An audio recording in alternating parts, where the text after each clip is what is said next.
Mr. President. The Senator from Connecticut. Mr. President, I thank my friend from Arizona for his very eloquent statement. I associate myself with it. It strikes me as I listen that it was no accident that these violent extremists launched this attack on the American Consulate in Benghazi, Tripoli on 9/11, on September 11th, a day of infamy in our history, a day when people across our country and really around the world were commemorating the worst terrorist attack in our history, which was September 11th, 2001. Those who perpetrated the attack on the consulate in Benghazi, which resulted in the death of our ambassador, Chris Stevens, carried out an act of terrorism and barbarism that they hope will sow fear and hatred between Americans and Muslims, just as Osama bin Laden and his followers hoped the attacks of 9/11/01 would do 11 years ago. But we did not let bin Laden succeed then, and we will not let these violent extremists who killed Chris Stevens yesterday in Benghazi succeed in dividing America and the West from Muslims and the Arab world. Good, well-intentioned people in both great communities will rise up and join together to renounce these extremists and killers. I want to speak for a moment about Ambassador Stevens. Simply put, Chris Stevens was one of the finest, bravest, most spirited, most talented diplomats in our nation's service. As a volunteer in the Peace Corps, he served in Morocco, where he was inspired to pursue a lifetime of service in the Middle East. When the uprising against Muammar Gaddafi began in February of last year, Chris was the deputy chief of mission of our embassy in Tripoli, Libya.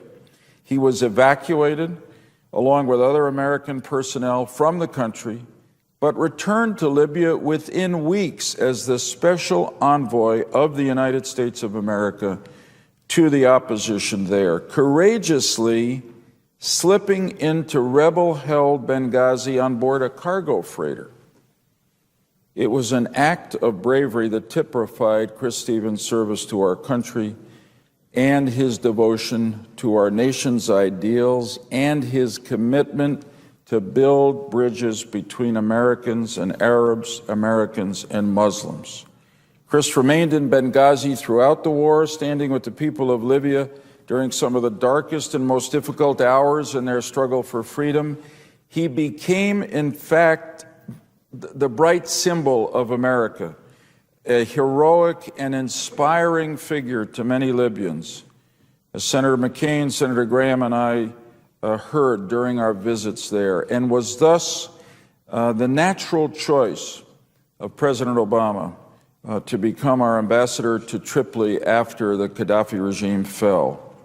This is also why his death at the hand of violent extremists in Benghazi, which was the seat of the revolution against Gaddafi, is so tragic and infuriating.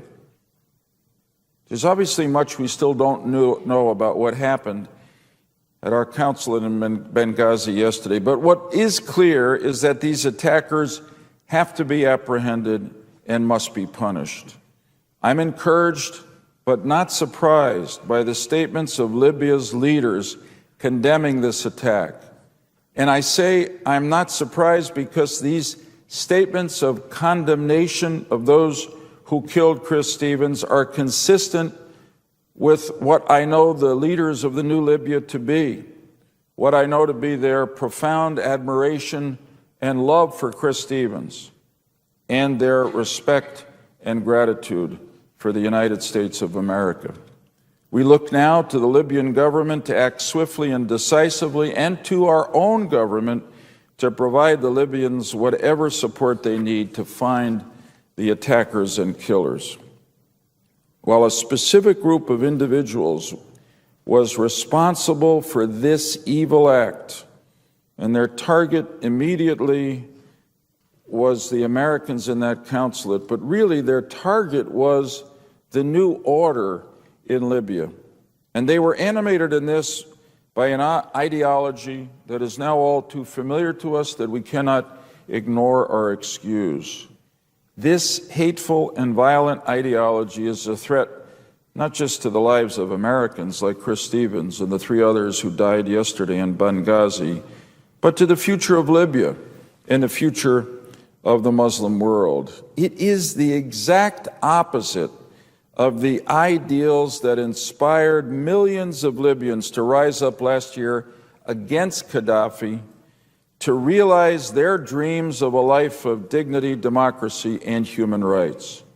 For that reason, it is imperative now for those Libyan people themselves to echo their leaders and condemn this violence and take on the extremists who have taken shelter in their midst and who threaten to hijack their revolution and imperil the future of their country, returning them to days as dark as under Gaddafi. I know that the overwhelming majority of Libyans reject this violent extremist agenda. They want a good education for their children. They want foreign investment that will create jobs and raise their standard of living. After 42 years of despair and oppression under Gaddafi, they badly want again to be part of the world, part of the modern world. And the United States should stand ready and willing to help them on that path. The fact is that the people who killed Chris Stevens yesterday in Benghazi do not represent the people of Libya or their elected leadership. But these killings require confronting the extremist minority that imperils this future, the fanatics who want a clash of civilizations between Muslims and the West, and who will try to justify their violence in the name of Islam. They are wrong. They are mistaken. They are on the wrong side of history. And finally, let me come back home and say, to echo what Senator McCain has said, that I know there'll be some here in our country who, in the wake of this attack, will be tempted to argue that it shows that America's support for the Libyan revolution was naive or mistaken, that the Arab Spring will ultimately be defined not by a desire for democracy and freedom among the people of the Middle East and Arab world, but by the dark fanaticism of al-Qaeda and its associates. And the United States should give up trying to support people in this part of the world instead retrench back here at home. That would be terribly wrong. That would misunderstand the motivations of the people who have risen up in the Arab world to overthrow the totalitarian governments that dominated their lives. They don't want the fanaticism of al-Qaeda. They want the bright light of a democratic future. We cannot allow what happened yesterday to be a victory for the extremists and the terrorists, because to do so would be a betrayal of everything Ambassador Chris Stevens stood for, which is to say, a betrayal of America's best ideals. Mr. President, I note the presence on the floor of the senator from South Carolina, and I would yield to him at this time.